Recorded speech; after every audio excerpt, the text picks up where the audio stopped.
Salve família encarando, aqui quem fala é o Davi, e o tema do vídeo desta semana seria outro, mas como o assunto do momento é o Lula ladrão, nós não podíamos ficar de fora desse assunto que mexe tanto com os brasileiros e divide tantas opiniões, mesmo no nosso meio, no meio dos que já estão despertos e de fora da Matrix. Então, como esse assunto exige muita reflexão, pegue agora mesmo aquele velho e bom miojo com sardinha e vamos iniciar o nosso quadro.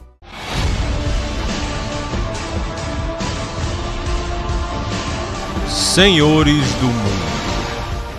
Lula condenado. Embora exista ainda alguns recursos que possam livrá-lo de uma prisão domiciliar cheia de luxo e regalias que nenhum cidadão trabalhador como eu e você jamais terá, o juiz federal Sérgio Moro determinou nesta quinta-feira, dia 5, a prisão do ex-presidente Luiz Inácio Lula da Silva. Ele foi condenado em duas instâncias na justiça no caso do Triplex em Guarujá, São Paulo. A pena definida pela 8ª turma do Tribunal Regional Federal da 4ª Região, TRF4, é de 12 anos e 1 mês de prisão. Terá início em regime fechado. A condenação é por corrupção passiva e lavagem de dinheiro. Lula tem até às 17 horas desta sexta-feira, dia 6, para se apresentar voluntariamente à sede da Polícia Federal em Curitiba. Essas informações citadas aqui estão no G1, cujo link está aí na descrição do vídeo para você conferir. Mas com certeza a maioria daqui já deve estar sabendo do assunto. Mas vale lembrar aqui ainda que a partir de agora começa a contagem regressiva para o encaminhamento e a análise dos embargos, o último recurso do petista no Tribunal Regional Federal da 4ª Região, TRF4. Mas só para te deixar mais tranquilo, essa medida é incapaz de alterar a condenação de 12 anos e 1 mês de prisão, então fique de boa. Eu sei que a maior dúvida e medo de muitos agora é o que acontece com a candidatura do Lula. Ele vai concorrer ainda à presidência? Essa pergunta tem sido feita tanto por nós que queremos vê-lo atrás das grades, como por petistas. Essa resposta também está por toda a internet. Se confirmada a condenação e encerrados os recursos na segunda instância judicial, Lula fica inelegível pela lei da ficha limpa. Na esfera eleitoral, porém, a situação do ex-presidente será decidida pelo Tribunal Superior Eleitoral, TSE. Esse deverá analisar seu eventual registro de candidatura. Os partidos têm até o dia 15 de agosto para protocolar a candidatura. Já o TSE tem até o dia 17 de setembro para aceitar ou rejeitar as candidaturas. Então preste atenção que ainda tem bastante tempo. O ex-presidente pode ainda fazer um pedido de liminar, decisão provisória, ao TSE ou a um tribunal superior que lhe permita disputar as eleições de 2018. Esse pedido é porque a lei da ficha limpa prevê a possibilidade de alguém continuar disputando um cargo público, caso ainda exista recursos contra a condenação pendentes de decisão. Então a resposta eu acredito que está bem clara. Sim, existe sim ainda a possibilidade de Lula ser candidato. É pequena. Eu acredito que ele não vai ser, mas existe. Agora, se por acaso acontecer algum cornicídio e ele conseguir ser um candidato, a verdade é que ele tem grandes chances sim de se eleger. Muitos brasileiros anseiam pela volta de um Lula, porque eles só conseguem pensar que na época dele a situação era bem melhor. Não era como os dias de hoje, só que o que Lula fez junto com o PT. Mais ou menos explicando com um exemplo lá de nós. Imagine que você tem uma boa casa, espaçosa, com garagem, bem luxuosa. Então você deu ela na mão do PT, que por sua vez a vendeu para os estrangeiros. Vendeu uma casa que valia 100 mil por 20 mil. Ficou com esses 20 mil no bolso e em contrapartida alugou um casebre para você morar. Em troca ficou pagando esse aluguel. Então é isso que acontece com o povo brasileiro. Eles só pensam que naquela época eles estavam ganhando esse dinheirinho do seu aluguel. Mas o PT tinha tomado a casa dele. É exatamente isso, só que o povo não enxerga dessa maneira. Em outras palavras, o que o PT fez foi dar aos senhores do mundo o que eles queriam sem nenhuma objeção. Eles deram tudo de bandeja aos estrangeiros como e quando eles queriam. Isso tanto é verdade que ele foi chamado pelo próprio presidente americano de "esse é o cara".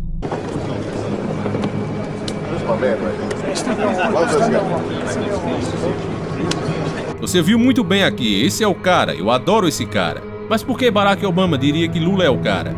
Embora já tenha se passado bastante tempo desde esse fato, mas é essencial que você pare para pensar agora no porquê dele ter dito isso. Eu posso te ajudar com isso com algumas perguntinhas. A primeira é, no governo Lula, diminuiu-se o índice de violência aqui no Brasil, aumentou a educação no país e os hospitais estavam cheios de médicos ou continuam lotados com pacientes sem atendimento nenhum como ainda é hoje? E os nossos asfaltos estavam em melhor situação? E a corrupção, será que era menor? Você pagava menos impostos? Será que naquela época o Brasil saiu do estado de país de terceiro mundo e ninguém nos avisou? A resposta você sabe tão bem quanto eu que é não. Nada disso aconteceu. E por que o presidente da nação mais poderosa do planeta disse que Lula é o cara? Porque ele disse que adora esse cara.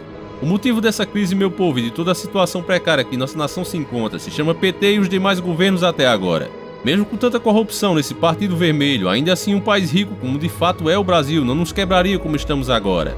O problema é que nós já vimos sendo roubados há muito tempo, como Enéas já vinha nos alertando em seu tempo. Bom, o senhor disse que quer fazer muitas obras, irrigar o Nordeste e tal, mas isso tudo custa dinheiro e o país no momento não tem. Deixa eu me interromper ela imediatamente, um minutinho só. Pô, pelo amor de Deus, o país tem dinheiro, isso que o senhor ouve é mentira. Perdoe-me, senhor Sérgio. Ninguém diz pro senhor... Não, eu tenho que responder pra ele. O senhor está sendo enganado. O senhor é a população brasileira toda. Eu vou mostrar agora. Agora, peraí. Agora.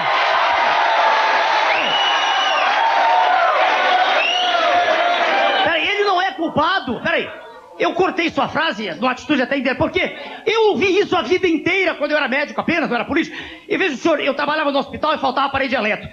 No dia seguinte faltava algodão, faltava álcool e dizia o país não tem dinheiro. Aí te abre os jornais e diz déficit. Isso é mentira. Mentira deslavada pro senhor que está em casa. Veja bem, aqui na década passada, veja senhor, saíram mais de 100 bilhões de dólares daqui, pagos ao sistema financeiro. O Brasil é o maior cassino do planeta, ninguém diz isso. Veja senhor, aqui, agora, quando esse plano salvador, entre aspas, foi apresentado, o governo... Permita-me desenvolver um pouquinho. O governo diz que não é intervencionista, que eu que sou. Eu quero ser intervencionista a favor da sociedade, não contra ela. Ele apresentou uma taxa de juros de 8%. Isso está no meu livro ali. Que neguem, se puderem, 8%. 8% ao mês, meu jovem. Enquanto a campeã de juros lá fora, foi a Grécia no passado com 7% ao ano. 7% ao ano, aqui foi 8% ao mês. O senhor sabe quanto nós, pessoas comuns, perdemos com esses 8%? Naquele mês, perdemos 4,5 bilhões de dólares. Que alguém me corrija se eu estiver errado. O desafio é para o governo. Os dados são do Banco Central e da Andima. Quanto há dinheiro de sobra? Há dinheiro para construir estradas, há dinheiro para equipar hospitais, há dinheiro para tudo. Isso é uma mentira, entendeu? Mentira permanentemente repetida. E todo mundo aplaude, que falta coragem para dizer isso, entendeu? Há dinheiro de sobra, meu jovem. De sobra. Tá bom.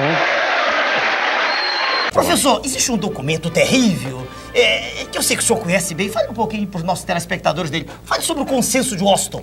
Bom, o Consenso de Washington sintetiza num documento único todas essas ações. Ninguém pode dizer que desconhece, porque isso está consubstanciado num documento onde a participação nacional foi nenhuma. Isso veio de fora, por isso se chama Washington. Imposto. Então, imposto. O processo de privatização, a reforma administrativa, a reforma fiscal, a reforma ilegítima da Constituição, a destruição, está tudo lá. Tudo lá. Só não sabe quem não quer saber. Essa história, professor, da globalização da economia. A globalização é aquela história, né, da livre competição, da raposa e da galinha. Nós já sabemos qual é o final. O senhor diz no seu livro que nós caímos numa armadilha.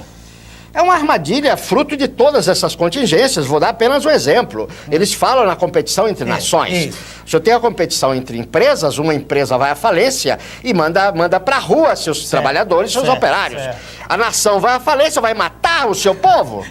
É o fim do humanismo. É o fim do homem, é o fim do humanismo, né? É o desastre total, o desastre... Sempre foi assim, desde a descoberta pelos portugueses. Naquela época, eles levaram tanto ouro e pedras preciosas quanto podiam carregar. E ainda quando tivemos a chance de nos libertar, de sermos realmente independentes, Dom Pedro I preferiu não atacar seus próprios pais e aceitou um acordo que era o começo de um grande estupro à nação brasileira, que dura até os dias de hoje, o começo da dívida externa. Portugal aceitou tornar o Brasil um país independente se este assumisse a dívida que Portugal dizia ter adquirido com a guerra. Mesmo tendo a chance de vencer a guerra e estando em vantagem, Dom Pedro preferiu aceitar e evitar uma guerra. Parece que essa atitude de baixar a cabeça para evitar aborrecimento sempre foi uma atitude dos brasileiros e continua sendo nossa maldição até os dias de hoje. Será que alguém pode achar isso que eu estou dizendo um exagero? Então vamos aos fatos. Tivemos agora há pouco um impeachment de uma presidenta. Nós gritamos e nos fizemos ouvir, e diante do grande movimento nas ruas com protestos por toda a parte, que inclusive chamou a atenção da mídia estrangeira que dizia, o gigante acordou. Mas assim como Dom Pedro abaixou a cabeça e aceitou aquela dívida que não era do Brasil e sim de Portugal, nós também abaixamos a nossa cabeça e deixamos o sistema nos dobrar e colocar no bolso, como um lenço velho usado, dobrado e colocado no bolso. Tiramos a Dilma e deixamos o vampiro que nos ferrou junto com ela, o seu comparsa, e ele continua nos ferrando até agora. Não é à toa que a própria mídia já o apelidou de vampiro. Temer hoje já acumula até mais crimes e escândalos piores até do que a própria Dilma, mas ele continua se mantendo no poder com diversas jogadas escrotas, verdadeiras imundícies. O povo aceitou e continua engolindo isso porque acha que estava sendo feito mudanças, e agora estamos finalmente caminhando juntos de braços dados para uma futura melhoria do país. Cada dia fica mais claro que isso é um verdadeiro papo furado. Estamos ainda afundando e cada dia mais na lama. Ninguém fala essa dura realidade, não gostam de falar. Preferem iludir a população e levantar falsos heróis exatamente como a mídia está fazendo agora. Eu já falei muito aqui desses absurdos que o STF vem fazendo, mas é só eles fazerem uma coisa, que é obrigação, inclusive já está sendo feita muito atrasada. Eles já deveriam ter metido Lula na cadeia há muito tempo. Só estão colocando agora porque sabiam que ele seria uma ameaça nas eleições. Então sabe lá Deus por qual motivo real eles estão fazendo isso. Eles correram lá e fizeram o que já deveria ter sido feito há muitos anos. Mas a mídia já está fazendo o que sempre fez, endeusar os caras, como esse jornalista da Globo está fazendo aqui. Um tremendo duas caras que já mostramos aqui em outros vídeos, que taxou por exemplo os protestos como uma coisa de moleque, e depois no outro dia, em menos de 24 horas voltou atrás. Eu já mostrei isso em vídeo passado, não vou ficar aqui repetindo a mesma matéria. Mas esse mesmo senhor de mau caráter agora vem endeusar o STF. Preste atenção nesse áudio quando ele agradece à ministra. Por isso, graças a Deus, temos um poder que não se suicidou. Por isso, parabéns, ministra Carmen Lúcia, frágil de aparência, mas forte e atenta ao bem da nacionalidade.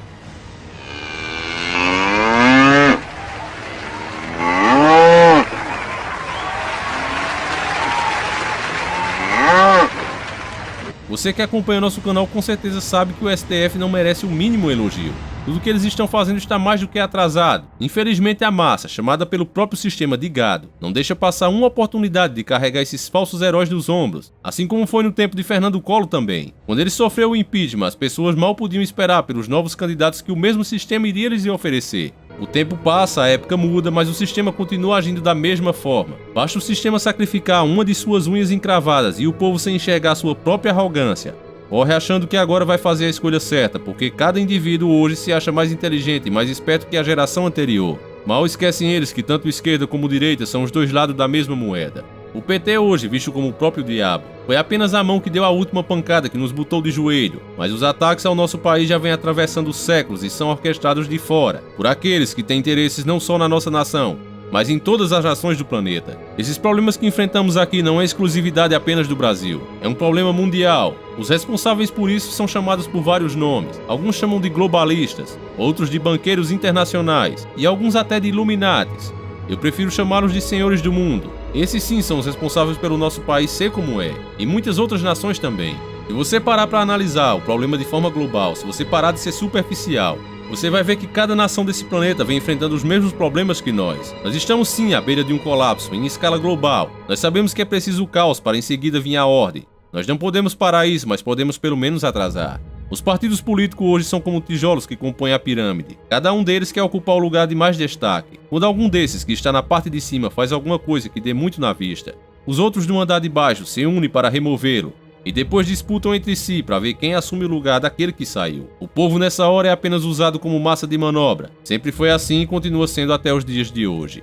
Contudo, Lula ser preso pode ser considerado uma coisa boa sim. Se o sistema hoje está o removendo como uma coisa ruim, é porque nós, você e eu, pessoa como nós, criamos um ambiente perfeito para isso. O sistema sabe o que você anda acessando, a sua opinião no Facebook, no YouTube, no Google. Eles estão de olho na sua opinião. Percebendo a sua insatisfação, do povo em geral, o sistema corre para remediar a situação. Eles querem pôr outro do seu meio no lugar.